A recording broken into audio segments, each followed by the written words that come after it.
আজকে আমাদের প্রজন্মের ভিতর আমাদের আত্মপরিচয় তারা ভুলিয়ে দিয়েছে। আত্মপরিচয় ভুলিয়ে দেওয়ার কারণে আমাদের প্রজন্ম এদিকে যাচ্ছে, ওদিকে যাচ্ছে, ওদিকে যাচ্ছে, ওদিকে যাচ্ছে। এজন্য আমাদের প্রজন্মের মধ্যে আজকে ইসলামের স্পৃহা নাই। নবী করিম সাল্লাল্লাহু আলাইহি ওয়াসাল্লাম বলেছেন, আল মুসলিমুনা কাজাসাদিন ওয়াহিদ। তোমার বাংলাদেশি পরিচয়টা ভিন্ন হতে পারে না, তোমার পাকিস্তান পরিচয়টা আলাদা কিছু হতে পারে না, তোমার তুর্কি পরিচয়টা আলাদা কিছু হতে পারে না। তুমি তুর্কি বলো, পাকিস্তানি বলো, ফিলিস্তিনি বলো, আমেরিকানি বলো, আফ্রিকান বলো, সৌদিয়ান বলো, এটা তোমার আলাদা পরিচয় হতে পারে না।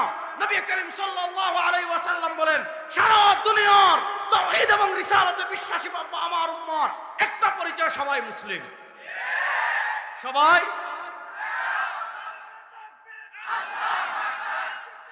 আজকে যে আপনি প্রথম বৈশাখ পালন করলেন, আজকে যে আপনি পহেলা বৈশাখ পার করলেন, এটা নিছক একটা দিন। গতকালও যেমন একটা দিন, আজকেও তেমন একটা দিন, আগামীকালও তেমন একটা দিন। এখন প্রশ্ন হলো, আজকে আপনি পুরা দিনটা যে পার করলেন, নবী করিম সাল্লাল্লাহু আলাইহি ওয়াসাল্লাম বলেছেন, হয় আপনি আল্লাহ এবং তার রাসূলের পথে চলে জাহান্নাম থেকে মুক্তি লাভ করবেন, অথবা আল্লাহ এবং তার রাসূলের পথ বাদ দিয়ে আপনি জাহান্নামের অতল গহ্বরে নিক্ষিপ্ত হবেন। এবার পহেলা বৈশাখ, এটা হলো আজকে জাস্ট একটা দিন। শাওয়ালের 15 তারিখ, আপনি ইংরেজি হলো এপ্রিলের 14 তারিখ, বাস এটা একটা দিন। এই দিন যে আপনি পার করলেন, দেখেন এই দিনে আপনি শিরিক করলেন কিনা, এই দিনে আপনি কুফর করলেন কিনা, এই দিনে আপনি বেদাত করলেন কিনা, এই দিনে আপনি কবিরা গুনাহ করলেন কিনা, এই দিনে আপনি কোরআন সুন্নাহ বিবর্জিত কোনো বিশ্বাস লালন করলেন কিনা। যদি এই দিনে আপনি কোরআন সুন্নাহ বিবর্জিত কোনো বিশ্বাস লালন করেন, ইসলামের গণ্ডি থেকে আপনি বের হয়ে যাবেন। ঠিক না বে ঠিক? যেমন আমি একটা আকীদা নিয়ে আলোচনা করি।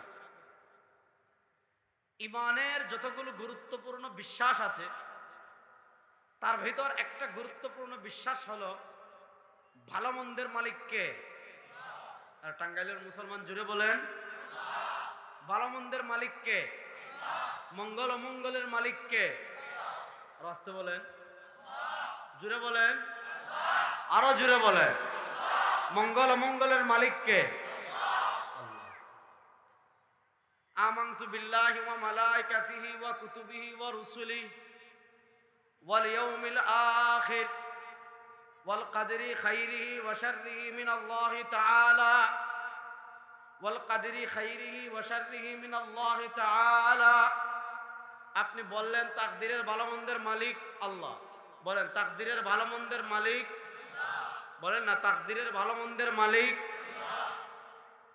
দেখেন আল্লাহ তাআলা পবিত্র কোরআনে নবী করিম সাল্লাল্লাহু আলাইহি ওয়াসাল্লামকে বলেছেন, কুল লা আমলিকু লিনাফসি নাফআন ওয়ালা দাররান ইল্লা মা শা আল্লাহ, কুল লা আমলিকু লিনাফসি নাফআন ওয়ালা দাররান ইল্লা মা শা আল্লাহ, লাউ কুনতু আ'লামুল গায়ব লাস্তাকসারতু মিনাল খায়র। নবী করিম সাল্লাল্লাহু আলাইহি ওয়াসাল্লাম বলেন, নবী করিম সাল্লাল্লাহু আলাইহি ওয়াসাল্লামকে উদ্দেশ্য করে আল্লাহ তাআলা বলেন, কুল নবী আপনি বলুন, লা আমলিকু আমি মালিক নই। হুজুর অনুবাদ ঠিক আছে তো? লা আমলিকু আমি মালিক নই, লিনাফসি আমার নিজের, নাফআন উপকারের, ওয়ালা দাররান কিংবা ক্ষতির। মনোযোগ, আল্লাহ তাআলা তার নবীকে বলেন, নবী সারা দুনিয়ার সব মানুষকে বলে দেন, লা আমলিকু আমি মালিক নই, লিনাফসি আমার নিজের, নাফআন উপকারের, ওয়ালা দাররান কিংবা ক্ষতির, হ্যাঁ কতটুকু, ইল্লা মা শা আল্লাহ যতটুকু চান কে? আর জোরে বলেন না, যতটুকু চান কে? তাকদীরের ভালো মন্দের ক্ষতি উপকার ক্ষতি এগুলার মালিক কে? এরপর আল্লাহ বলেন, নবী আপনি বলুন, লাউ কুনতু আ'লামুল গায়ব যদি আমি গায়ব জানতাম, লাস্তাকসারতু মিনাল খায়র প্রভূত কল্যাণ নিয়ে আসতাম। সব গায়বের খবর জানেন একমাত্র আল্লাহ।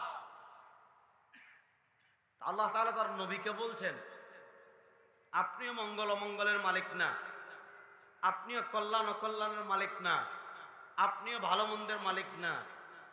হ্যাঁ, নবী করিম সাল্লাল্লাহু আলাইহি ওয়াসাল্লাম আমাদেরকে আকীদা শিখিয়েছেন তাওহীদ। আকীদা শিখিয়েছেন, লাউ ইজতামাআতিল ইনসু ওয়াল জিন্নু আলা আন ইয়ানফাউকা বিশাই লা ইয়ানফাউকা বিশাইইন ইল্লা ক্বাদ কাতাবাহু আল্লাহু লাক ওয়া লা ইন ইজতামাআতিল ইনসু ওয়াল জিন্নু আলা আন ইয়াদুররুকা বিশাই লা ইয়াদুররুকা বিশাইইন ইল্লা ক্বাদ কাতাবাহু আল্লাহু লাক লা ইন ইজতামাআতিল ইনসু ওয়াল জিন, যদি সারা দুনিয়ার সব মানুষ একত্রিত হয়ে যায়, যদি সারা দুনিয়ার সব মানুষ একত্রিত হয়ে যায়, আলা আয়ানফাউকা বিশাই, সব মানুষের সব জিনিস মিলে তোমার কোনো কল্যাণ করবে, সব মানুষের সব জিনিস মিলে তোমার জিন মিলে তোমার কোনো ক্ষতি উপকার করবে অথবা কল্যাণ করবে, নবী করিম সাল্লাল্লাহু আলাইহি ওয়াসাল্লাম বলেন, লা ইয়ানফাউকা বিশাইইন ইল্লা ক্বাদ কাতাবাহু আল্লাহু লাক, সব মানুষের সব জিন মিলে তোমার কোনো উপকার করতে পারবে না, হ্যাঁ সব মানুষের সব জিন মিলে তোমার ততটুকু উপকার করতে পারবে, তোমার ততটুকু কল্যাণ করতে পারবে যতটুকু উপকার এবং কল্যাণের কথা তাকদিরে লিখে রেখেছেন কে? বলেন না, তাকদিরে লিখে রেখেছেন কে? ওয়ালা ইন ইজতামাআতিল ইনসু ওয়াল জিন্নু আলা আন ইয়াদুররুকা বিশাই ওয়ালা ইন ইজতামাআতিল ইনসু ওয়াল জিন্নু আলা আন ইয়াদুররুকা বিশাই, যদি সারা দুনিয়ার সব মানুষের সব জিন একত্রিত হয়ে যায় কোন ব্যাপারে? আলা আন ইয়াদুররুকা বিশাইইন, সব মানুষের সব জিন মিলে তোমার কোনো ক্ষতি করবে, অকল্যাণ করবে। নবী করিম সাল্লাল্লাহু আলাইহি ওয়াসাল্লাম বলেন, লা ইয়াদুররুকা বিশাই, সব মানুষের সব জিন মিলে তোমার কোনো ক্ষতি করতে পারবে না, কতটুকু পারবে? ইল্লা ক্বাদ কাতাবাহু আল্লাহু লাক, ততটুকু পারবে যতটুকু ক্ষতি তাকদিরে লিখে রেখেছেন কে? আর বলেন না, যতটুকু উপকার আল্লাহ লিখে রেখেছেন ততটুকুই পারবে, যতটুকু মঙ্গল আল্লাহ লিখে রেখেছেন ততটুকুই পারবে, যতটুকু ক্ষতি আল্লাহ লিখে রেখেছেন ততটুকুই পারবে। এবার শুনেন, আল্লাহ বলেন মঙ্গল অমঙ্গলের মালিক আল্লাহ, আল্লাহ বলেন কল্যাণ অকল্যাণের মালিক আমি, আল্লাহ বলেন ভালো মন্দের মালিক আমি, আপনার আকীদা বলে মঙ্গল অমঙ্গলের মালিক আল্লাহ। এবার ওই হিন্দুয়ানি সংস্কৃতি পহেলা বৈশাখে বাঘের মাথা, পৃথিবীর বিজ্ঞানীরা কত কিছু আবিষ্কার করে, রকেট বানায়, পৃথিবীর বিজ্ঞানীরা ড্রোন বানায়, পৃথিবীর বিজ্ঞানীরা কত আধুনিক যন্ত্রপাতি আবিষ্কার করে, আর আমাদের বাংলাদেশের বিজ্ঞানীরা কিছুই আবিষ্কার করতে পারে না। ওই পহেলা বৈশাখে মিছিল করার জন্য এরা বাঁশ দিয়ে কি করে, কখনো মূর্তি বানায়, কখনো রকেট বানায়, বাঁশ পর্যন্ত এরা সীমাবদ্ধ। এমন কলা বিজ্ঞানী আমাদের দরকার। এর চেয়ে আমাদের একদম গ্রামের অজপাড়া গায়ের যে মহিলা আছেন আমার মা বোন, ওনাদেরকে বাঁশ দিয়ে দেখেন, এর চেয়ে আরো ভালো বানাবে, ঠিক না? এখন ওই যে নবী করিম ইসলাম বলেছেন না, মুসলমান প্রত্যেকটা কদমে কদমে ইহুদি খ্রিস্টানদের অনুসরণ করবে। আজকে দেখেন আমাদের মুসলমান নববর্ষ পালন করে কি করে না, শুধু নববর্ষ পালন করে না, পয়লা বৈশাখে মিছিল বের করে, এসো হে বৈশাখ, এরপরে আরো কত কিছু। প্রথম দিন রমনা বটমূলে গিয়ে সূর্যের মানে সকালের প্রথম প্রহরে মুনাজাত করে কল্যাণের জন্য, এই বেটা পয়লা বৈশাখ কল্যাণ নিয়ে আসবে, বটগাছ কল্যাণ নিয়ে আসবে, সূর্য কল্যাণ নিয়ে আসবে।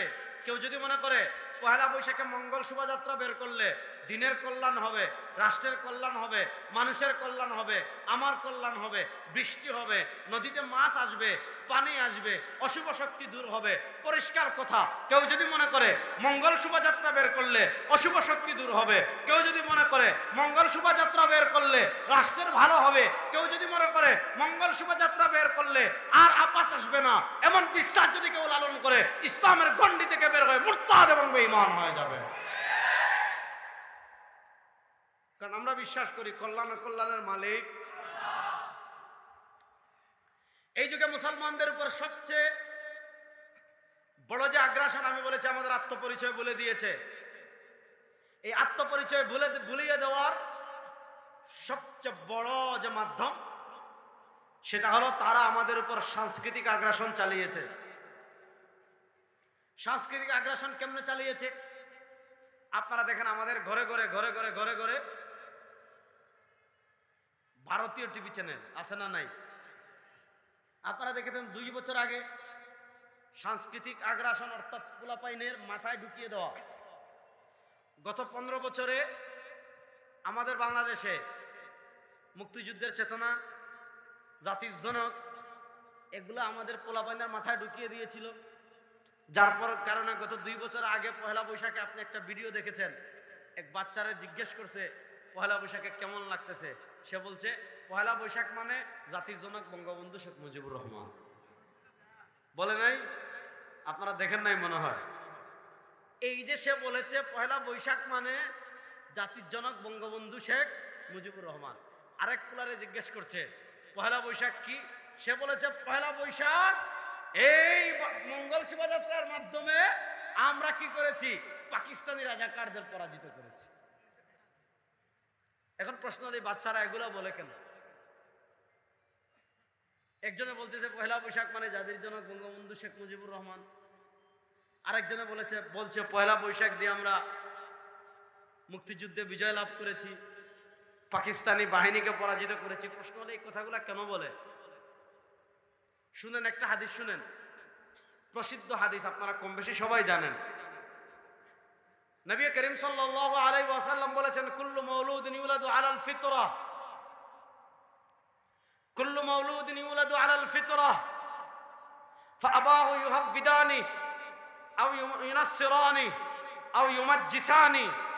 নবী করিম সাল্লাল্লাহু আলাইহি ওয়াসাল্লাম বলেন কুল্লু মাউলুদিন ইউলাদু আলাল ফিতরা, প্রত্যেক বাচ্চা ফিতরাতের উপর জন্মগ্রহণ করে। ছোটবেলায় তার পিতা যদি তাকে ইহুদিবাদ শিখায়, সে বড় হয় ইহুদি হয়। ছোটবেলায় তার পিতা যদি তাকে খ্রিস্টবাদ শিখায়, সে খ্রিস্টান হয়। ছোটবেলায় তার পিতা যদি তাকে হিন্দুত্ববাদ শিখায়, সে হিন্দুত্ববাদ হয়। ছোটবেলা তার পিতা যদি তাকে ইহুদিবাদ শিখায়, সে ইহুদি হয়। প্রশ্ন হলো আজকে পোলাপাইন কেন এই কথাগুলো বলে যে পহেলা বৈশাখ মানে জাতির জনক বঙ্গবন্ধু শেখ মুজিবুর রহমান?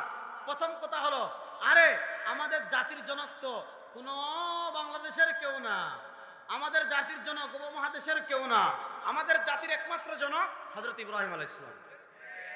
জোরে বলেন, আমাদের একমাত্র জাতির জনক হযরতে, যুবকরা কথা বলে না, বুঝলাম না। আমাদের একমাত্র জাতির জনক হযরতে। জাতি মানে আমাদের পরিচয়, আমাদের জাতি, আমরা মুসলিম।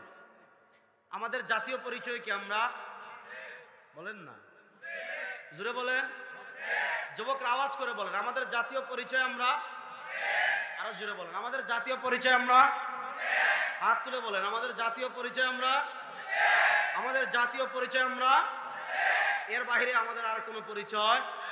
যারা বলে আমাদের জাতীয় পরিচয় বাঙালি, এরা ভারতের দালাল, এরা মুদির দালাল, এরা হিন্দুত্ববাদী আধিপত্যবাদী শক্তির দালাল। কারণ বাঙালি বললে কলকাতাও আসবে, বাঙালি বললে আসামও আসবে, বাঙালি বললে ত্রিপুরাও আসবে।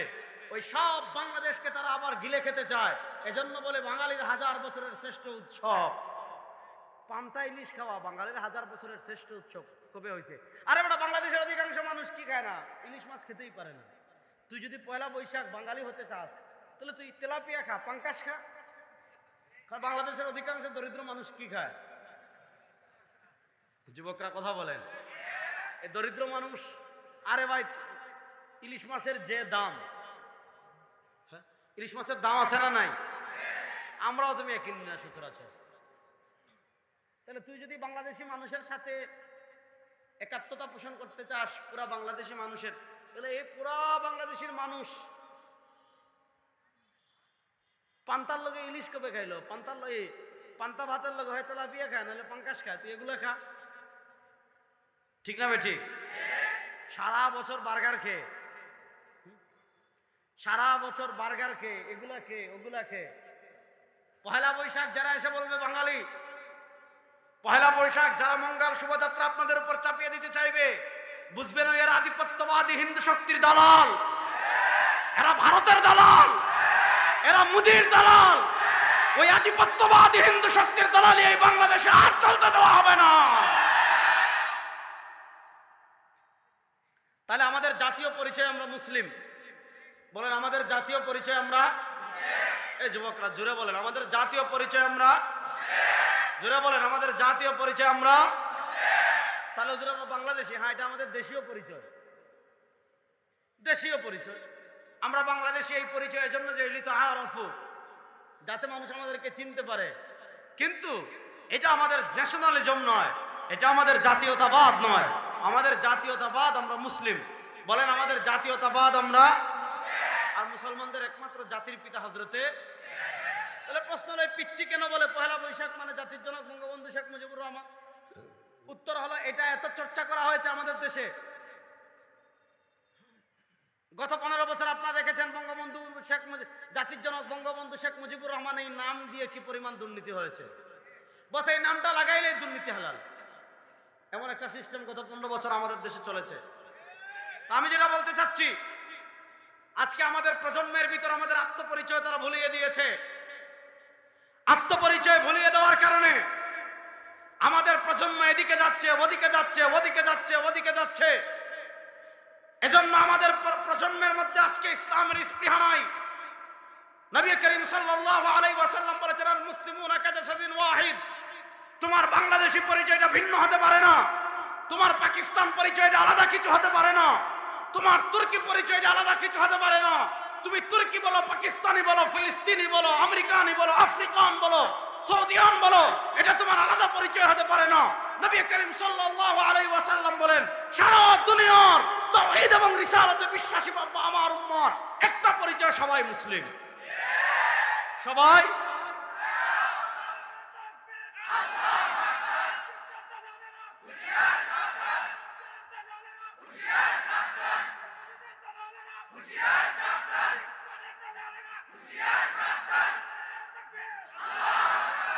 এখন আর হুঁশিয়ার সাবধান কইয়া লাভ নাই, এখন পিডামু সামনে ইনশাআল্লাহ। ইহুদিদের সাথে খেলা হবে ইনশাআল্লাহ। এই যুবকরা প্রস্তুত আছেন তো ইনশাআল্লাহ? কোন আধিপত্যবাদ শক্তিকে এখন আর ছাড় দেওয়া হবে না ইনশাআল্লাহ। তো আমি যেই কথা আপনাদেরকে বলতেছি ভালো করে বুঝেন। আল্লাহ নবী সাল্লাল্লাহু আলাইহি ওয়াসাল্লাম বলেছেন, তুমি বাংলাদেশে থাকো, পাকিস্তানে থাকো, তুর্কিতে থাকো, রাশিয়ায় থাকো, আফ্রিকায় থাকো, গাজায় থাকো, ফিলিস্তিনে থাকো, ইয়ামানে থাকো, বাহরাইনে থাকো, কুয়েতে থাকো, কাতারে থাকো, আমেরিকায় থাকো, পৃথিবীর যেই প্রান্তে তুমি থাকো না কেন, তুমি যদি লা ইলাহা ইল্লাল্লাহ, তুমি যদি মুহাম্মাদুর রাসূলুল্লাহ বিশ্বাসী হও, তুমি যদি আশহাদু আল্লা ইলাহা ইল্লাল্লাহ ওয়া আশহাদু আন্না মুহাম্মাদান আবদুহু ওয়া রাসূলুহু, কালিমা তাইয়্যিবার যে দুইটা পার্ট আছে, তুমি যদি তাওহীদ এবং রিসালাতে বিশ্বাসী হও, তুমি যদি কালিমা শাহাদার যে দুইটা পার্ট আছে তাওহীদ এবং রিসালাতে বিশ্বাসী হও, তাহলে তোমার সবচেয়ে পরিচয় বাঙালি হতে পারে না, তোমার সবচেয়ে বড় পরিচয় পাকিস্তানি হতে পারে না, তোমার সবচেয়ে বড় পরিচয় তুমি মুসলিম। আমাদের সবচেয়ে বড় পরিচয় আমরা, এই আমাদের আত্মপরিচয় বলিয়ে দিয়েছে। আজকে আমরা মুসলমান এক শরীর হতে পারছি না, আজকে আমরা মুসলমান এক দেহ হতে পারছি না। আমরা ফিলিস্তিনি বলে তাদেরকে আলাদা করে দিচ্ছি। এজন্য দেখা যায় ফিলিস্তিনে মার খায়, মিশরীরা কিছু করে না। ফিলিস্তিনে মার খায়, তুর্কিরা কিছু করে না। ফিলিস্তিনে মার খায়, আরবরা কিছু করে না। ফিলিস্তিনে মার খায়, বাংলাদেশিরা কিছু করে না। আরাকানে মার খায়, আমরা কিছু করি না। গাজায় মার খায়, আমরা কিছু করি না। আমাদের পার্শ্ববর্তী আরেকটা কিন্তু মিনি ইসরায়েল আছে, আছে না নাই? জোরে বলেন। সতর্ক থাকতে হবে। আমরা গত পরশু মার্চ ফর গাজা, বাংলাদেশের স্মরণকালের শ্রেষ্ঠ গণজমায়েতের একটি, সারা দেশের মানুষ আপনারা গিয়েছেন, আমরাও গিয়েছি। সেখানে আমরা একটা প্রস্তাবনা দিয়েছেন আয়োজকরা যে আমাদের বাংলাদেশের মানুষের সতর্ক থাকতে হবে, আমাদেরকেও গাজা বানানোর পরিকল্পনা করা হচ্ছে। এই দেশের যুবক যারা, এরা কিন্তু অল টাইম ভালো খেলোয়াড়, ঠিক না বেঠিক? কারণ এদেশের যুবক আর ওদেশের যুবক পার্থক্য আছে। ওদেশের যুবকরা খায় গরুর মুত, আর এদেশের যুবকরা খায় গরুর দুধ। ওদেশের যুবকরা খায় গরুর গোবর, আর এদেশের যুবকরা খায় গরুর মগজ, কলিজা, গোশত, হাড্ডি। সুতরাং খেলা যদি খেলতে চায় কোনো সমস্যা নেই, আমরা অল টাইম রেডি আছি ইনশাআল্লাহ। আর যুবকরা রেডি আছেন তো ইনশাআল্লাহ? এই আমার এই চেয়ারে এই যুবকই দেখতেছি সবার আগে হাত তুলছে, মাশাআল্লাহ। এরকম যুবকরা যদি খেলার জন্য রেডি থাকে, এই বাংলাদেশ থেকে ইসলামকে যারা বিতরণ করতে চাইবে, দ্বীনকে যারা বিতরণ করতে চাইবে, বাংলাদেশের মানচিত্রের দিকে যারা হাত বাড়াতে চাইবে, হাত কেটে দেশের যুবকরা কাছে ঝুলাই দিবে ইনশাআল্লাহ। ইনশাআল্লাহ বলেন। তো আমাদের আত্মপরিচয় ভুলে দিয়েছে। এই আত্মপরিচয় ভুলিয়ে দিয়েছিল গত 100 বছর। এই আগামী 100 বছর আমরা আমাদের পরিচয় ভুলে থাকবো না ইনশাআল্লাহ। ইনশাআল্লাহ বলেন। দেখেন, আমি যুবকদেরকে একটা ইতিহাস শোনাই। বায়তুল মাকদিস এটা মুসলমানদের একটা আবেগের জায়গা না? 3টা মসজিদ, লা তুশাদ্দুর রিহাল, 3টা মসজিদ ছাড়া সফর করা যাবে না, অর্থাৎ অতিরিক্ত সওয়াবের নিয়তে। এমনি আমাদের দেশ থেকে অনেকে আসে না, টাঙ্গাইল কোথায় নাকি একটা মসজিদ করছে, কতগুলা গম্বুজ জানি করছে না? এটা একটা কি, এটা একটা বানাই ফেলছে পিকনিক স্পট, ঠিক না বেঠি? আল্লাহ হেফাজত করুন, সবাই বলেন আমিন। এমনি আপনি দেখতে আসছেন মসজিদ, কোনো সমস্যা নাই, কিন্তু অতিরিক্ত সওয়াবের নিয়তে শুধু 3টা মসজিদের উদ্দেশ্যে সফর করা যাবে। আর সওয়াব ছাড়া এমনি দেখতে দুনিয়ার যে কোনো মসজিদে আপনি যান, কোনো সমস্যা নেই। তো এর ভিতর একটা হলো মসজিদে আকসা। সুবহানাল্লাযী আসরা বিআবদিহি লাইলাম মিনাল মাসজিদিল হারাম ইলাল মাসজিদিল আকসা আল্লাযী বারাকনা হাওলা। আমার নবী করিম সাল্লাল্লাহু আলাইহি ওয়াসাল্লামের কদম মুবারকের দাম কত? আল্লাহ নবী সাল্লাল্লাহু আলাইহি ওয়াসাল্লামের কদম মুবারকের দাম কত? নবী করিম সাল্লাল্লাহু আলাইহি ওয়াসাল্লামের কদম মুবারক মাত্র এক রাত্রে এক মুহূর্তের জন্য বায়তুল মাকদিসে পড়েছিল। আল্লাহ তাআলা ওই এক রাত্রের এক মুহূর্তের কদম মুবারকের বদৌলতে পুরো উম্মাহর জন্য কিয়ামত পর্যন্ত বায়তুল মাকদিসকে আমাদের জন্য বরকতপূর্ণ করে দিয়েছেন। বায়তুল মাকদিস আমাদের হাতে আসছে হযরত ওমর ইবনুল খাত্তাব রাদিয়াল্লাহু তাআলা আনহুর যুগে। হযরত আবু উবাইদা ইবনুল জাররাহ রাদিয়াল্লাহু তাআলা আনহু বায়তুল মাকদিস বিজয় করলেন। যুবকরা শুনবেন, হযরত আবু উবাইদা ইবনুল জাররাহ, হযরত ওমর ইবনুল খাত্তাব রাদিয়াল্লাহু তাআলা যেহেতু মুসলমানদের প্রথম কিবলা, হযরত ওমর ইবনুল খাত্তাব রাদিয়াল্লাহু তাআলা আমিরুল মুমিনিন, ওমর ইবনুল খাত্তাব রাদিয়াল্লাহু তাআলা বায়তুল মাকদিস গেলেন। গিয়ে দেখলেন খ্রিস্টানরা বায়তুল মাকদিস আবর্জনা করে রেখেছে, ময়লা করে রেখেছে। ওমর ইবনুল খাত্তাব রাদিয়াল্লাহু তাআলা নিজের হাতে বায়তুল মাকদিস পরিষ্কার করলেন, সেখানে নামাজ আদায় করলেন। আনুষ্ঠানিকভাবে প্রাতিষ্ঠানিকভাবে বায়তুল মাকদিস আমাদের হয়ে গেল। এরপরে 500 বছর বায়তুল মাকদিস ছিল আমাদের। 500 বছর একটানা, 500 বছর একটানা বায়তুল মাকদিস আমাদের থাকার পর আবার খ্রিস্টানরা বায়তুল মাকদিস দখল করলো। 90 বছরের মতো তাদের হাতে ছিল। 90 বছর পর সুলতান সালাউদ্দিন আইয়ুবী রহমতুল্লাহ আলাইহি আবার বায়তুল মাকদিস বিজয় করলেন। সংক্ষেপে বলছি, এরপর প্রায় 950 বছর বায়তুল মাকদিস আমাদের কাছে ছিল। 1948 সালে অবৈধ ইসরায়েল রাষ্ট্রের জন্ম হলো। বায়তুল মাকদিস আমাদের হাতছাড়া হলো। 1948 সাল থেকে 2025 এই সময়টা আমাদের জন্য অত্যন্ত বেদনা, এই সময়টা আমাদের জন্য অত্যন্ত কষ্টের, এই সময়টা আমাদের জন্য অত্যন্ত দুঃখের। কেন? বায়তুল মাকদিস তো আমাদের নাই। আমাদের দেশে 3 ভণ্ড দেখলাম, 3টা রাম ছাগল। এগুলার রাম ছাগল বলা মানে ছাগলকে অপমান করা।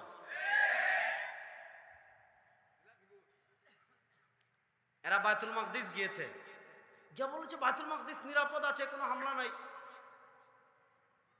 চিন্তা করেন, শুধু মসজিদ এরা ভাঙবে কেন ইহুদিরা? এটা তো তাদেরও গুরুত্বপূর্ণ মসজিদ। প্রশ্ন হলো এই মসজিদে মুসলমানরা ইবাদত করতে পারে কিনা, গাজার মুসলমান আসতে পারে কিনা, রাফার মুসলমান আসতে পারে কিনা, এই মসজিদে চাইলে মুসলমানরা প্রবেশ করতে পারে কিনা, পৃথিবীর যে কোনো জায়গা থেকে মুসলমানরা যেতে পারে কিনা, এটার নিয়ন্ত্রণ মুসলমানদের হাতে আছে কিনা, ইহুদি খ্রিস্টানদের আধিপত্য এই মসজিদে আছে কিনা, ইহুদি খ্রিস্টানরা এই মসজিদে মুসলমানদেরকে বাধা দেয় কিনা, কিচ্ছু বলে নাই। ভাই বায়তুল মাকদিসের বিল্ডিং তো ভাঙ্গে নাই, এখন গিয়া বলছে মসজিদে আকসার নিরাপত্তা। মসজিদে আকসা কি? মসজিদে আকসা তো করছে পশ্চিম তীরে, পশ্চিম তীরের যে মাহমুদ আব্বাস বা এরা যারা আছে এরা তো ইসরায়েলের হাতে পুতুল সরকার, এবং পশ্চিম তীর যেটা আমরা বলি ওখানের যে সরকার, এটার আলাদা কোনো পুলিশ বাহিনী নাই, এটা সব প্রশাসন সব কিছু নিয়ন্ত্রণ করে ইসরায়েল। আর আর ওই ইসরায়েল তো ইসরায়েল, আর গাজ্জা যেটা ওইটার ক্ষমতায় হলো হামাস, ওইটা নিয়ন্ত্রণ করে হামাস। আর আজকে ওই দালালের বাচ্চা দালালেরা ইসরায়েলের ভিসা লাগিয়ে মসজিদে আকসায় গিয়ে ওদেরকে দিয়ে বার্তা দেওয়াচ্ছে যে মসজিদে আকসার নিরাপদ আছে, ওখানে কোনো হামলা নাই। এগুলা কেন করে জানেন? এগুলা ইহুদি খ্রিস্টানদের একদম, এগুলা ইহুদিদের পাঁচটা গোলাম এবং ইহুদিদের পেইড একদম টাকা খাওয়া এজেন্ট, এদেরকে ইহুদিরাই নিরাপত্তা দিয়ে নেয়। শুনেন, ইসরায়েল কখনোই ওই ব্যক্তিকে ইসরায়েলের ভিসা দিবে না। যেই ব্যক্তি ইসরায়েল কখনো ওই ব্যক্তিকে ইসরায়েলের ভিসা দিবে না যেই ব্যক্তি ইসরায়েলের জন্য হুমকির কারণ, যে ব্যক্তি ইসরায়েলের নিরাপত্তার জন্য হুমকির কারণ, ওই ব্যক্তিকে ইসরায়েলের ভিসা দিবে না। আমাকে পৃথিবীর একটা বড় রাষ্ট্র ভিসা দেয় নাই, রিজেক্ট করে দিয়েছে। কেন? আমি সাম্প্রদায়িক বিরোধী বক্তব্য দেই, আমি কাদিয়ানি বিরোধী আমার বক্তব্য আছে, এজন্য আমার রিজেক্ট করে দিয়েছে, আমাকে ভিসা দেয় নাই। ওরা ইসরায়েলের ভিসা নিয়ে বায়তুল মাকদিসে গিয়ে এই বক্তব্যগুলো কেন দিচ্ছে? অর্থাৎ মুসলমানদের কাছে এটা নরমাল করা। একদিকে গাজা শেষ হয়ে যাচ্ছে, একদিকে রাফা শেষ হয়ে গিয়েছে, একদিকে গাজা শেষ হয়ে যাচ্ছে।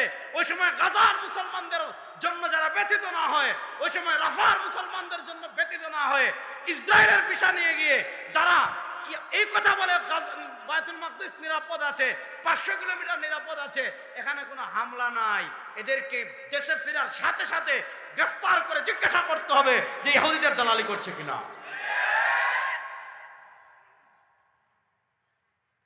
তো আমি বলছিলাম এই 80 বছর আমাদের জন্য অত্যন্ত কষ্টের। শুনেন যুবকরা, পয়েন্ট বুঝেন। সুলতান সালাউদ্দিন আইয়ুবী রাহিমাহুল্লাহ 90 বছরের মাথায়, ঠিক আছে ভাইয়া সমস্যা নেই, মাইক যখন ছিল না তখন ওয়াজ ছিল, ওয়াজ মাইক হইলে হোক না হইলে নাই, বসেন। সুলতান সালাউদ্দিন আইয়ুবী রাহিমাহুল্লাহ 90 বছরের মাথায় বায়তুল মাকদিস বিজয় করেছিলেন। 1948 সাল থেকে শুরু হয়েছে, আজকে 2025, ওদিকে 52 বছর, এদিকে 25 বছর, 77 বছর হয়ে গিয়েছে। 90 বছর হতে আর বেশি দেরি নাই, 100 বছর হতে আর বেশি দেরি নাই। শুনেন, সুলতান সালাউদ্দিন আইয়ুবী রাহিমাহুল্লাহ যদি 90 বছরের মাথায় খ্রিস্টানদের হাত থেকে বায়তুল মাকদিস আবার উদ্ধার করেন, পৃথিবীতে তালেবানরা যেভাবে বিজয় হয়েছে, পৃথিবীতে সিরিয়ার মুজাহিদরা যেভাবে বিজয় হচ্ছে, আমাদের অন্তর দৃঢ়তার সাথে বলে 100 বছর পূর্ণ হতে আর বেশি দিন বাকি নয়। বায়তুল মাকদিস আবার আমাদের হবে, ফিলিস্তিন আবার আমাদের হবে, গাজা আবার আমাদের হবে ইনশাআল্লাহ। ইনশাআল্লাহ বেশি দিন বাকি বলেন না, ইনশাআল্লাহ বেশি দিন বাকি। এই যে তারা এগিয়ে গিয়েছে, আপনি ওখানে ইহুদিবাদী আধিপত্যবাদ বলেন, আর আমাদের ভারত উপমহাদেশে, আমাদের দেশে কত কিসিমের দালাল, কত কিসিমের দালাল আমাদের দেশে আছে। একদল আছে সরাসরি দালালি করে, ওখানে গিয়ে বলছে এইটা ওইটা, আর একদল আছে ঘুমটাদারি দালাল, আছে না নাই? এগুলার নাম নেওয়া আমার লজ্জা লাগে। যারা দেখেন এদের কাজ কি?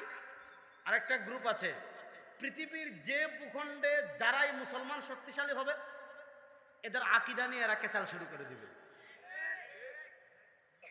আমেরিকা আফগানিস্তানে 21 বছর আগ্রাসন চালালো, একটা দিন আমেরিকার বিরুদ্ধে একটা কথা বলে নাই। যেদিন তালেবান রাষ্ট্র ক্ষমতায় আসছে, আমাদের দেশে 2-4টা দুপাই আছে,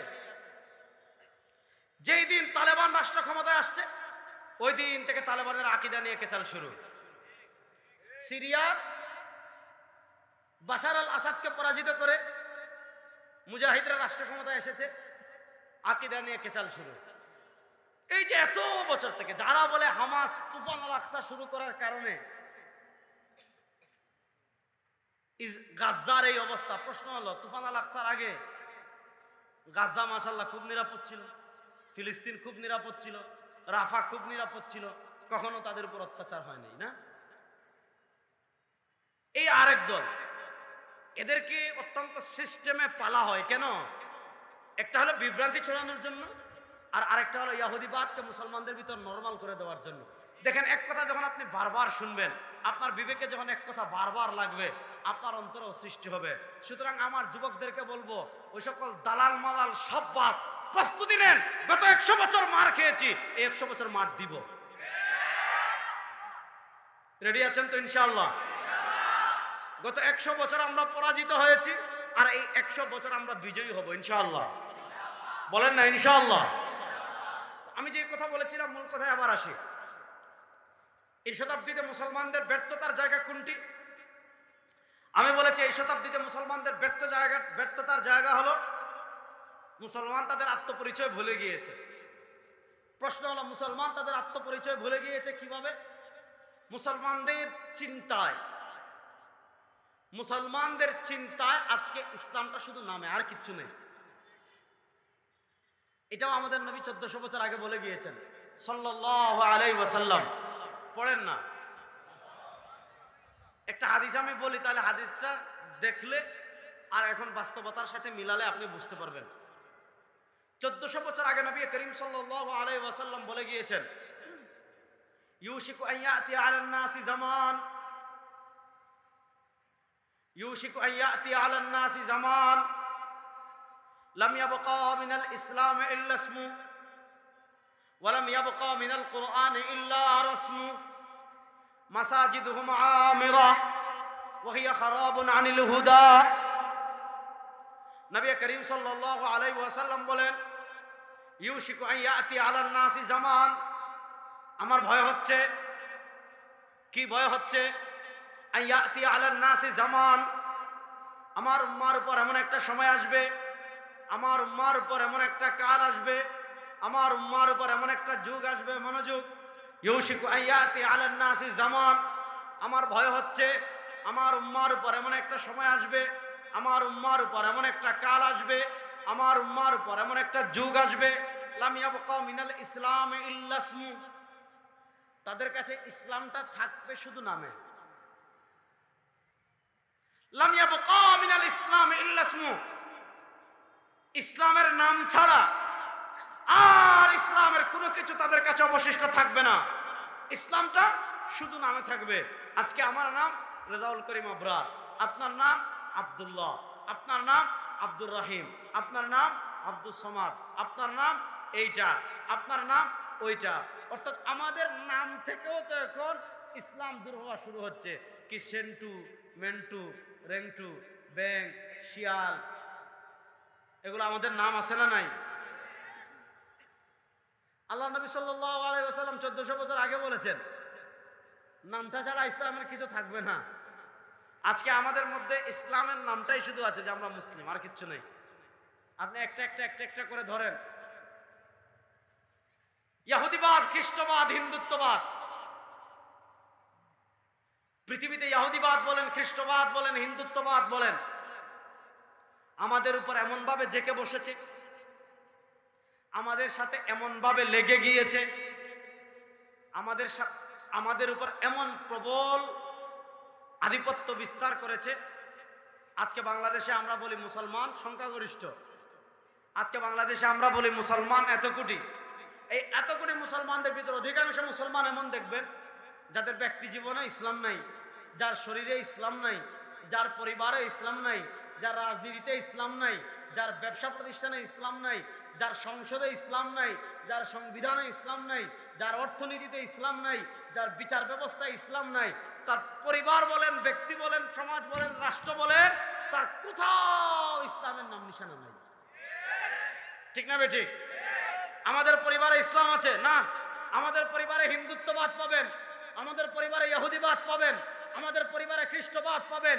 ইহুদিরা যেইভাবে চলে আপনি দেখবেন আপনার ছেলে ওইভাবে চলে, খ্রিস্টানরা যেইভাবে চলে আপনি দেখবেন আপনার মেয়ে ওইভাবে চলে। আপনার মেয়ের চলাচল, আপনার মেয়ের জীবন আয়েশার জীবনের সাথে মেলে না, আপনার মেয়ের জীবন ফাতেমার জীবনের সাথে মেলে না, আপনার মেয়ের জীবন খাদিজাতুল কুবরা রাদিয়াল্লাহু তাআলা আনহুম আজমাইন মহিলা সাহাবী যারা ছিলেন তাদের জীবনের সাথে মেলে না। আজকে আপনার মেয়ে দেখেন, তার জীবন লাইফ, তার লাইফ পরিচালনা আপনি দেখবেন অমুক নায়িকার সাথে মিলে, অমুক গায়িকার সাথে মিলে, অমুক মডেলের সাথে মিলে। তাহলে আমাদের পরিবারে ইসলাম আছে না নাই? আছে। শুনছেন? ইসলাম আছে না নাই? আপনি আপনার ছেলের চুল দেখেন, তার চুল হয় ক্রিস্টিয়ানো রোনালদোর সাথে মিলে, অথবা কোনো ফুটবলারের সাথে মিলে, অথবা কোনো ক্রিকেটারের সাথে মিলে, অথবা কোনো চামড়া ব্যবসায়ীর সাথে মিলে।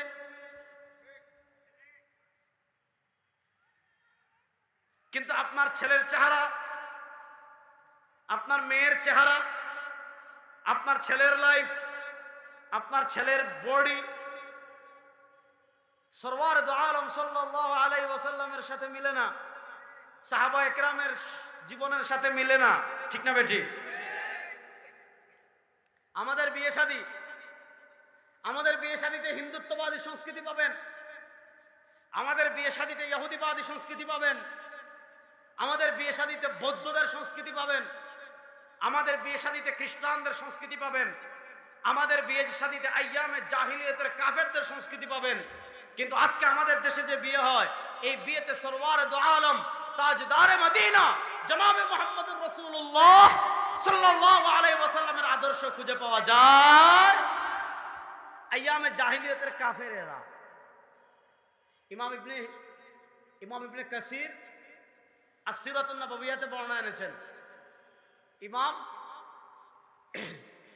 এরপরে হলো ইমাম ইবনে কাইয়িম আল জাওজিয়া রাহিমাহুল্লাহ, তিনি তার জাদুল মাআদে বর্ণনা এনেছেন, লম্বা বর্ণনা। আল্লাহ নবী সাল্লাল্লাহু আলাইহি ওয়াসাল্লাম তখন ছোট, এর মতো পিচ্ছি। আপনারা জানেন আল্লাহ দুনিয়াতে যত নবী পাঠিয়েছেন, আল্লাহ সব নবীকে দিয়ে ছাগল চড়িয়েছেন। নানা হিকমা আছে, নানা কারণ আছে। নবী করিম সাল্লাল্লাহু আলাইহি ওয়াসাল্লাম একদিন সন্ধ্যায় ছাগল চড়াচ্ছেন, হঠাৎ হৈ হুল্লোড়ের আওয়াজ আসছে, হঠাৎ গান বাজনার আওয়াজ কানে লাগছে। নবী করিম সাল্লাল্লাহু আলাইহি ওয়াসাল্লামের ছোট্ট মনে এই কথাটা উদিত হয়েছে। কোন কথাটা? যে কি হচ্ছে একটু দেখে আসি। ছোট মানুষ, হৈ হুল্লোড়ের আওয়াজ আসছে, জিজ্ঞেস করেছেন কি হচ্ছে? বলছে আগামীকাল বিয়ে হবে, বিয়ে উপলক্ষে আজকের রাত্রে এখানে উৎসব হবে, হৈ হুল্লোড় হবে। নবী করিম সাল্লাল্লাহু আলাইহি ওয়াসাল্লামের ছোট্ট মনে শুধু এই কথাটা উদিত হয়েছে। নবী করিম সাল্লাল্লাহু আলাইহি ওয়াসাল্লামের ছোট্ট মনে শুধু এই কথাটা উদিত হয়েছে যে আমি একটু দেখে আসি। কিন্তু নবী করিম সাল্লাল্লাহু আলাইহি ওয়াসাল্লাম বলেন, আমার অন্তরে এই কথা উদিত হওয়ার সাথে সাথে, আমার অন্তরে এই কথা উদিত হওয়ার সাথে সাথে আল্লাহ তাআলা আমার চোখে এমন ঘুম দিয়েছেন, আমি বালিতেই ঘুমিয়ে গিয়েছি। পরের দিন সূর্য উঠে সূর্যের তাপ যখন আমার শরীরে লাগছে, তখন আমার ঘুম ভাঙছে। তাহলে বিয়ের আগের রাতে উৎসব করতো কারা? খ্রিস্টানরা না, মক্কার কাফেরেরা। বিয়ের আগের রাত্রে গান বাজনা করতো কারা? মক্কার আইয়ামে জাহিলিয়াতের কাফেরেরা। এবার বলেন আমাদের দেশে বিয়ে শাদী হয়, আমি আমার সিলেটের কথা বলছি, আমি টাঙ্গাইলের খবর জানি না। আমার বাড়ি সিলেট, আমি থাকি ঢাকায়। আমি সিলেটেও দেখেছি, ঢাকায় দেখেছি। ঢাকায় মানে আমার বিল্ডিং যে মাদ্রাসা, আমাদের মাদ্রাসা 6-7 আর 2-3 হলো কমিউনিটি সেন্টার। মোটামুটি প্রত্যেক বৃহস্পতিবারে তামা তামা করে ফেলায়। বিয়ের আগের রাত্রে এরকম সেট লাগিয়ে সারা রাত ডিজে গান বাজানো এবং ডিজে গান বাজনার সাথে নাচানাচি করার সংস্কৃতি আমাদের দেশে আছে না নাই? আপনাদের টাঙ্গাইলে আছে না নাই? আপনাদের এই এলাকা কি জানি না, ধলাপাড়া, এই ধলাপাড়ায় আছে না নাই? যদি না থাকে আলহামদুলিল্লাহ, খুবই ভালো। তাহলে প্রশ্ন হলো, এই যে আপনার বিয়েতে আপনি আইয়ামে জাহিলিয়াতের কাফেরদের সংস্কৃতি পাবেন, আপনার বিয়েতে বৌদ্ধদের সংস্কৃতি বলেন, গায়ে হলুদ। ভাই আপনার যদি গায়ে হলুদ মাখা লাগে আমারে বললেন, এক ট্রাক হলুদ পাঠাই দিন, যত ইচ্ছা লাগান। কিন্তু নারী পুরুষ এক হয়ে, যাদের সাথে পর্দা করা ফরজ, এরা এক হয়ে একজন আরেকজনের গায়ে, শরীরে গায়ে হলুদ মাখা আর উৎসব করা, এটা মুসলমানদের সংস্কৃতি। তাহলে আপনি কাফেরদের সংস্কৃতি পেলেন, বৌদ্ধদের সংস্কৃতি পেলেন, বিয়েতে বরযাত্রা হিন্দুয়ানি সংস্কৃতি। বিয়েতে বরযাত্রা হিন্দুয়ানি। আমাদের দেশে প্রচলিত যে বরযাত্রা, এই যে কমিটি সেন্টারে 200 জন, 300 জন, 400 জন, বেঈ সাহেব কয়জন নিয়ে আসবো? বেঈ সাহেব 150 জন।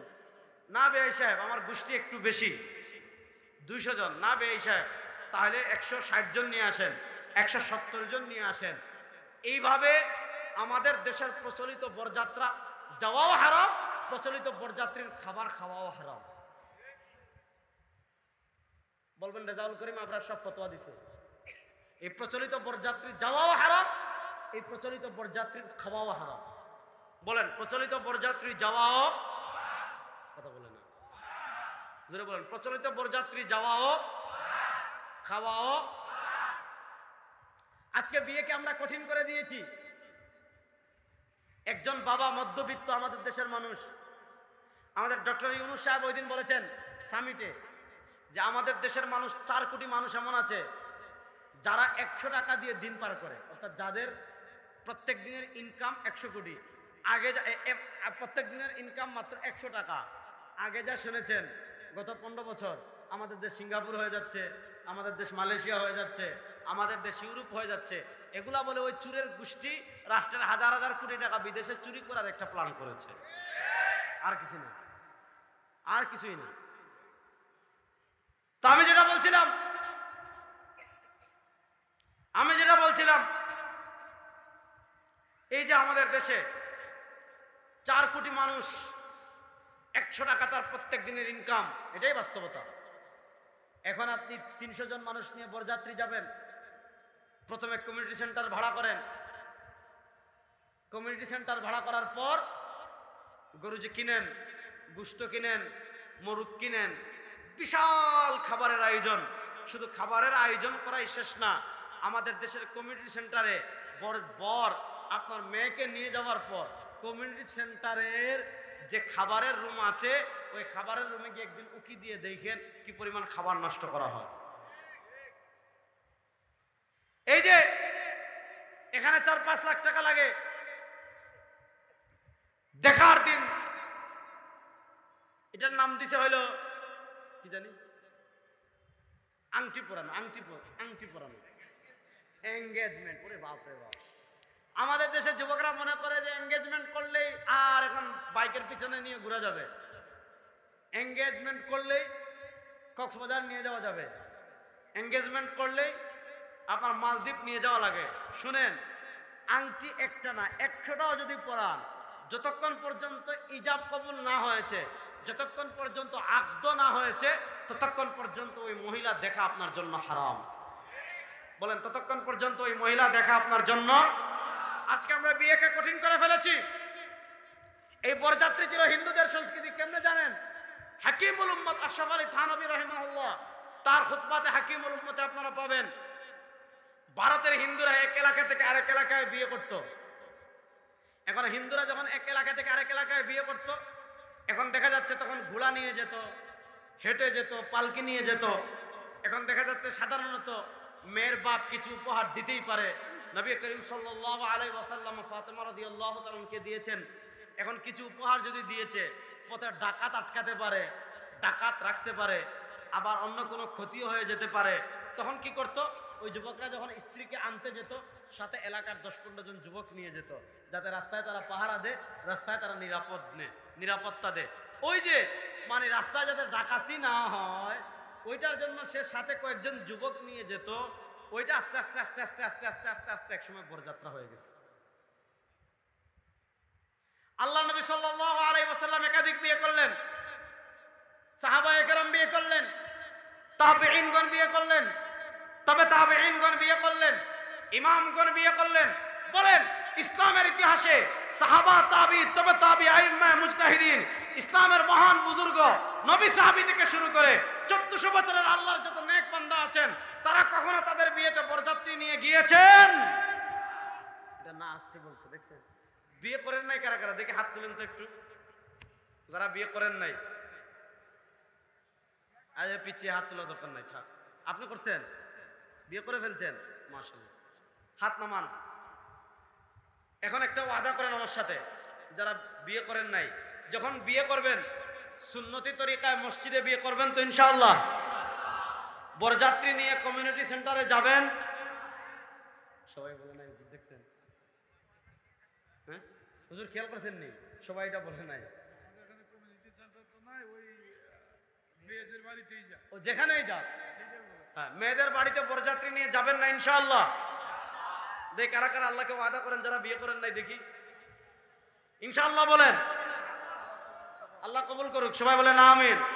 তাহলে আমাদের বিয়েতে তারা তাদের সংস্কৃতি দিয়েছে,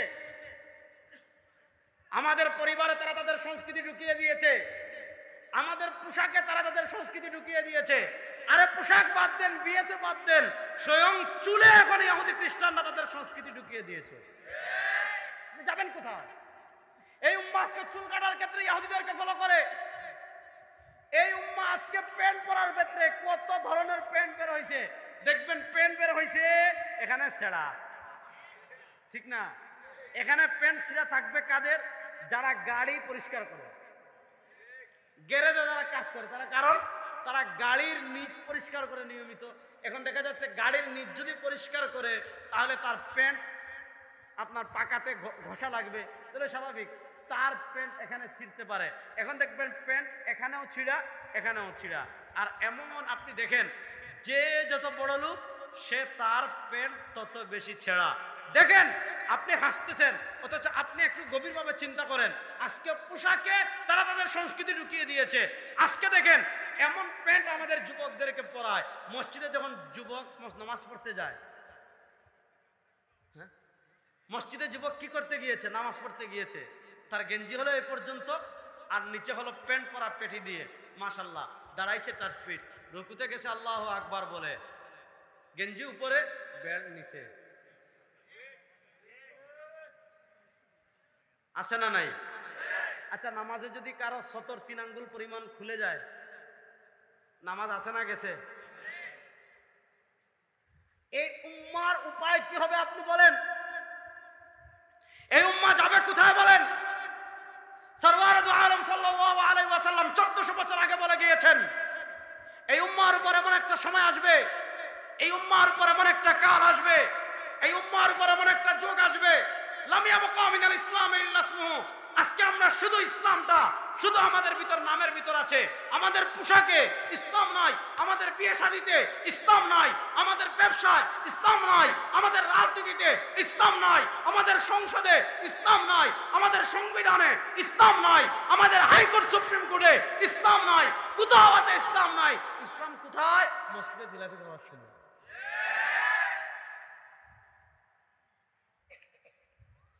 সুতরাং এই শতাব্দীতে আমাদের 1 নম্বর চ্যালেঞ্জ, ইহুদিবাদী সংস্কৃতি তালাক দিতে হবে, খ্রিস্টবাদ সংস্কৃতি তালাক দিতে হবে। এখন দেখছেন কত সিস্টেমে পোলাপাইন দাড়ি রাখে, আহা, এক মুষ্টি দাড়ি রাখা ওয়াজিব। বলেন এক মুষ্টি দাড়ি রাখা, জুড়ে বলেন এক মুষ্টি দাড়ি রাখা, আর জুড়ে বলেন এক মুষ্টি দাড়ি রাখা। দাড়ি শুধু আমাদের নবী রাখছেন এমন না, অন্যান্য নবীরাও রাখছেন। হযরত মুসা আলাইহিস সালাম তুর পাহাড়ে গিয়েছেন তাওরাত আনতে, এদিকে সামিরি কি করেছে? গরুকে রব বানাইয়া খুদা বানাই দিছে, পূজা শুরু হয়েছে। মুসা আলাইহিস সালাম কি পরিমাণ গরম মানুষ রে ভাই! মুসা আলাইহিস সালাম বসা, আজরাইল আলাইহিস সালাম আসছেন। আজরাইল জিজ্ঞাসেন, কে তুমি? উনি বলেন, আনা মালাকুল মউত, বুখারী শরীফের হাদিস। মুসা গুন্ডামি করেন, আমরা চিনেন না, আমি তো মালাকুল মউত। আপনি রাস্তায় হাতটা দিয়ে এদিকে হাঁটতেছেন, হঠাৎ এক ব্যক্তি দেখলেন আল-খেল্লা পরা, 60-70 আয়াত লম্বা। আপনি জিজ্ঞাসেন, ভাই আপনি কে? বললো, আমি আজরাইল, লঙ্গি জায়গা থাকবো। মুসা আলাইহিস সালামের দিকে আসেন, আজরাইলকে আনছেন, এমন জুড়ে থাপ্পড় মারছেন আজরাইলকে, আজরাইল সালামের চুপ একটু নড়ে গেছে। আল্লাহর কাছে গেলেন, আল্লাহ সারা জীবনে সবার জান কবজ করলাম, আজকে কার কাছে পাঠাইছেন? অল্পের জন্য তো আমারে কাম গোটাই দিছিল। তাহলে মুসা আলাইহিস সালাম কি পরিমাণ গরম মানুষ বুঝতেছেন তো? মুসা আলাইহিস সালাম তাওরাত নিয়ে আসছেন, তাওরাত নিয়ে আসার পর দেখেন বনি ইসরায়েল গরুর পূজা করে। মুসা সালাম রাগী মানুষ না, এই হারুন আসো। হারুন আলাইহিস সালামের দাড়ি ধরছেন এইভাবে, উনি বলেন, ইবনা উম্মি, ও আমার মায়ের ছেলে, ও আমার ভাই, লা তাখুদ বিলিহিয়াতি, আমার দাড়ি ধইরো না। আচ্ছা বলেন, উনার যদি দাড়ি কাটা থাকতো ধরার কথা আসতো? হ্যাঁ, আমাদের দেশে অনেকে আছে আমচুস দাড়ি রাখে, আমচুষ দাড়ি বুঝছেন? এই যে সামনে আম পাকবে, আমের দিন না, আমের বাড়ার আপনারা কি বলেন? আমের আয়েস না, আমের বিচিরে কি বলেন? আইট। আমের আইট বাচ্চারা খায় না, আপনারা খান না, এটা ফেলে দেন না। ফেলে দেওয়ার সময় দেখবেন আমের আইটে এরকম ছোট ছোট ছোট ছোট ছোট ছোট আঁশ বের হয় না? তো আমাদের অনেকে দাড়ি রাখে এখানে, তো আমরা বলি এটা হলো আমচুষ দাড়ি। আচ্ছা, কারো যদি আমচুষ দাড়ি হয় ধরা যাবে? আমচুষ দাড়ি ধরা যাবে না? তাহলে উনি বলতেছেন আমার ভাই দাড়ি ধরল না, বোঝা গেল তার দাড়ি এই পরিমাণ ছিল, ধরা যায় কমসে কম এক মুষ্টি দাড়ি হলে। এজন্য এক মুষ্টির নিচে দাড়ি কাটা হারাম, এক মুষ্টি দাড়ি রাখা ওয়াজিব। আজকে এই উম্মাহ কোন হালাতে গিয়েছে, আজকে এই উম্মাহ কোন পর্যন্ত চলে গিয়েছে। অনেক মসজিদের ইমাম দেখবেন দাড়ি কাটা। আজকে এই উম্মাহ কোন পরিমাণ গিয়েছে আপনি চিন্তা করেন। আজকে এই উম্মাহ ইহুদিবাদের পোশাক ফলো করে, খ্রিস্টবাদের সংস্কৃতি ফলো করতে করতে করতে করতে করতে করতে করতে করতে মুসলমান কোথায় গিয়েছে রে ভাই? আপনি চিন্তা করেন। আল্লাহ নবী সব জিনিস ডান হাত দিয়ে পছন্দ করতেন, ডান দিক থেকে পছন্দ করতেন। হাত্তা তানাউল ওয়া তারাজ্জুল, আল্লাহ নবী ইসলাম চুল আঁচড়ানোর সময় ডান দিক থেকে আঁচড়াতেন। আল্লাহ নবী সাল্লাল্লাহু আলাইহি ওয়াসাল্লাম জুতা পরার সময় ডান দিক থেকে জুতা পরতেন। মুসলমান আজকে ইহুদি খ্রিস্টানকে কি পরিমাণ ফলো করে। আপনি গুলশানে যাবেন, আপনি বরানীতে যাবেন, আপনি ঢাকার বসুন্ধরা যাবেন, বড় বড় হোটেলে যাবেন, দেখবেন উনি মানে শিক্ষিত। এটা প্রমাণ করার জন্য বাম হাতে চা খাচ্ছে, আছে না নাই? এই উম্মাহর আদাপতন সব দিক থেকে হচ্ছে। আল্লাহ নবী সাল্লাল্লাহু আলাইহি ওয়াসাল্লাম বলেছেন এই উম্মাহর পর এমন একটা সময় আসবে, লাম ইয়াবকা মিনাল ইসলাম ইল্লা ইসমুহু, এই উম্মাহর কাছে ইসলাম নাম ছাড়া কিছুই থাকবে না। ওয়ালাম ইয়াবকা মিনাল কুরআন ইল্লা রাসমু, আরে আল্লাহ আমাদেরকে কোরআন দিয়েছেন, এখন দিন না রাত? এ পিচ্ছি, দিন না রাত? ঘুরে বল। দেখেন রাত অন্ধকার হয়, রাতের অন্ধকার তাড়ানোর জন্য আলোর প্রয়োজন হয়। রাতের অন্ধকার দূর করানোর জন্য কারেন্ট এনেছেন, রাতের অন্ধকার দূর করানোর জন্য জেনারেটরের ব্যবস্থা করেছেন।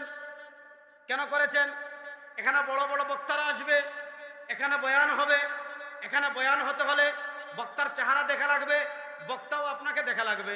আপনি এখানে ওয়াজ শেষ করে বাড়িতে যাবেন, বাড়িতে যাওয়ার পথে রাতের অন্ধকার থাকতে পারে, রাতের অন্ধকারে রাস্তায় সাপ থাকতে পারে, রাস্তায় বিচ্ছু থাকতে পারে, রাস্তায় বিষাক্ত প্রাণী থাকতে পারে, রাস্তায় গর্ত থাকতে পারে, রাস্তায় ব্রিজ থাকতে পারে, রাস্তার পাশে খাল থাকতে পারে।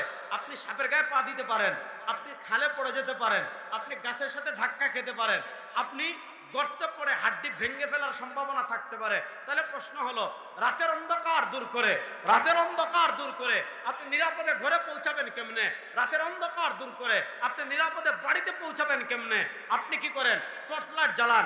কিচ্ছু নয়, আপনি মোবাইলে আলোর প্রয়োজন হয়, মোবাইলের টর্চ লাইট জ্বালালে মোবাইলের টর্চ লাইট আপনাকে নিরাপদে বাড়িতে পৌঁছায়। প্রশ্ন হলো, দুনিয়াতে আপনি যখন জান্নাতের পথে পথ চলতে চাইবেন, শয়তান আপনার সামনে অন্ধকার করে রাখবে, শয়তান আপনার পিছন অন্ধকার করে রাখবে, শয়তান আপনার ডান অন্ধকার করে রাখবে, শয়তান আপনার বাম অন্ধকার করে রাখবে।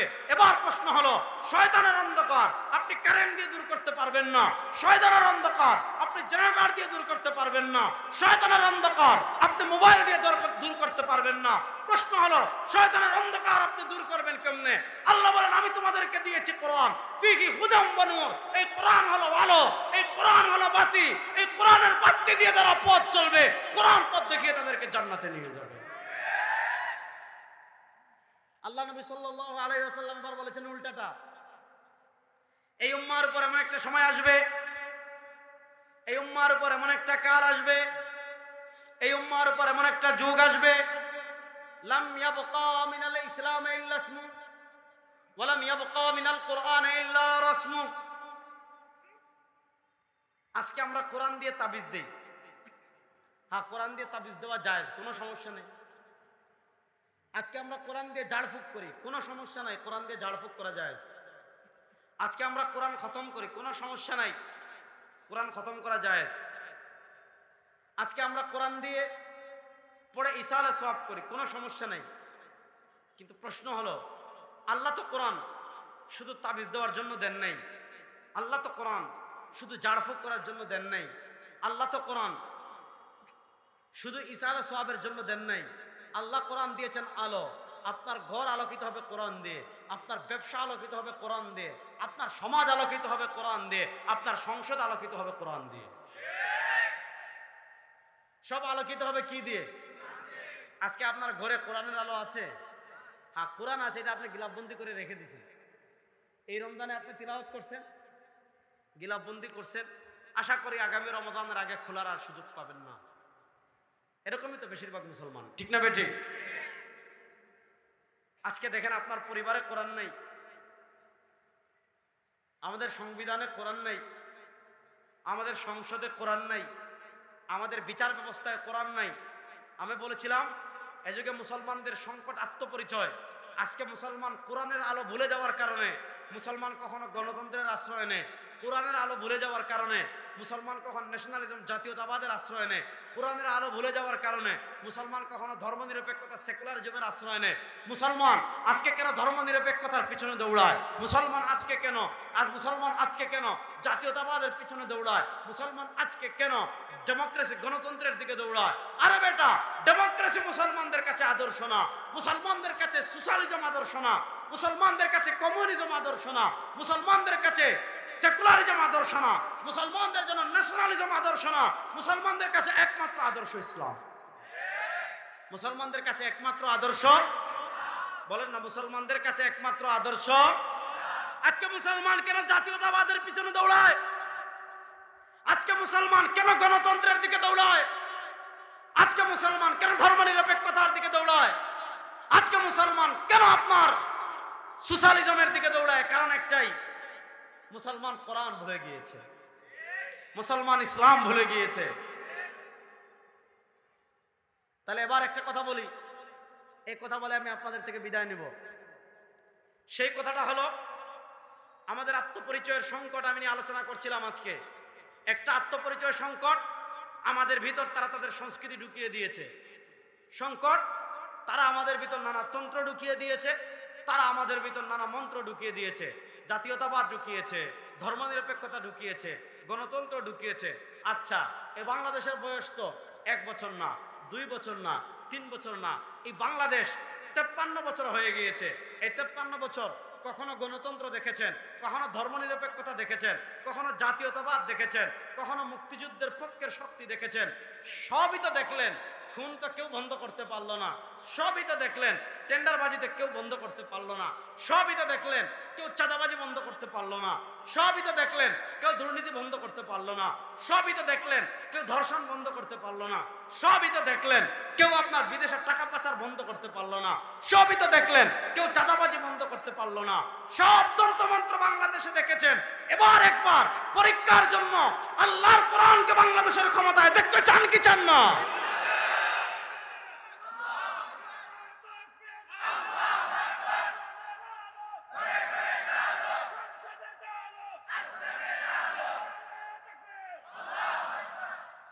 আমাদের দেশে এত সমস্যা কেন জানেন? সংসদ এই সংবিধান দিয়ে চলে না। আমাদের দেশের সংসদ চলে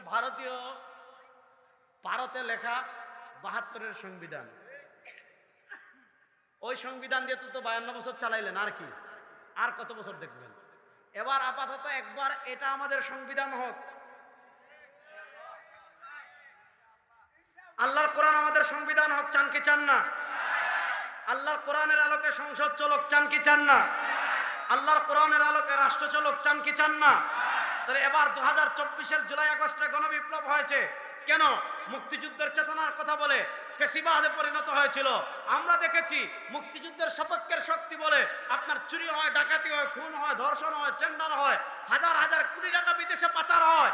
আপনারা যত আইন করেন, যত সংস্কার করেন, এগুলা বন্ধ করতে পারবেন না। এগুলা বন্ধ করতে পারে একমাত্র আল্লাহর কোরআন। আল্লাহর কোরআন ছাড়া আর কোনো তন্ত্রমন্ত্র দিয়ে পারবেন না। এজন্য তারা আপনি কোরআনের কথা বললে বলবো আপনি জঙ্গি। ওই জঙ্গি খেলা বাংলাদেশে শেষ। আমাদের দেশে আপনারা দেখেন নাই, এক হুজুরের ঘরে ফাজাইলে আমল পাওয়া গেছে। ফাজাইলে আমাল, তাবলিগওয়ালা ভাইরা যে বই পড়ে, উনাকে গ্রেফতার করা হয়েছে। গ্রেফতার করার পর পত্রিকা শিরোনাম করেছে তার কাছে জঙ্গিবাদী বই পাওয়া গিয়েছে। জঙ্গিবাদী বই কি জানেন? ফাজাইলে আমাল। এমন তামাশা আমাদের দেশে হয় নাই গত 15 বছর। শুধু জঙ্গিবাদের কথা বলে কত নিরীহ মানুষকে এখনো তারা কারাগারে আটকে রেখেছে, কত নিরীহ মানুষের জীবনকে তামা করে দিয়েছে, কত মানুষকে বছরের পর বছর শুধু এই জঙ্গিবাদের ধোঁয়া তুলে আয়না করে রেখেছে, আপনি হিসাব করে শেষ করতে পারবেন না। সুতরাং আমি আপনাদেরকে শেষ কথা বলে যাচ্ছি, আপনারা এবার ঐক্যবদ্ধ থাকবেন ইনশাআল্লাহ।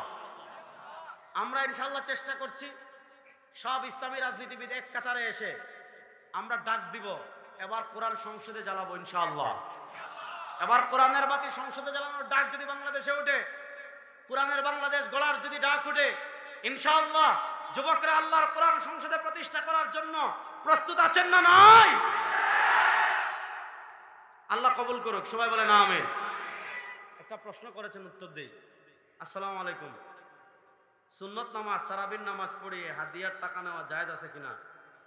ভাই তারাবি আসতে এখনো 1 বছর, মাত্র গেছে রমজান, হ্যাঁ মাত্র 14-15 দিন আগে গেছে, এত তাড়াহুড়ার দরকার নাই, ঠিক আছে? হাদিয়া নেওয়া অবশ্যই জায়েজ, বিনিময় নেওয়া হারাম। হাদিয়া দিবেন, সমস্যা কি? তবে এমন না আমাদের দেশের হাদিয়ার সিস্টেম হলো ক্ষেত, এটা এভাবে করা যাবে না যে প্রত্যেক ঘরের উপর ধার্য করে দেওয়া আর মুতল্লি সাহেব প্রত্যেক শুক্রবার প্রত্যেক তারাবির পর খাতা নিয়ে বসা, এই টাকা দিলেন না কেন এখনো, এগুলা বিনিময়ের পর্যায়ে চলে যায়।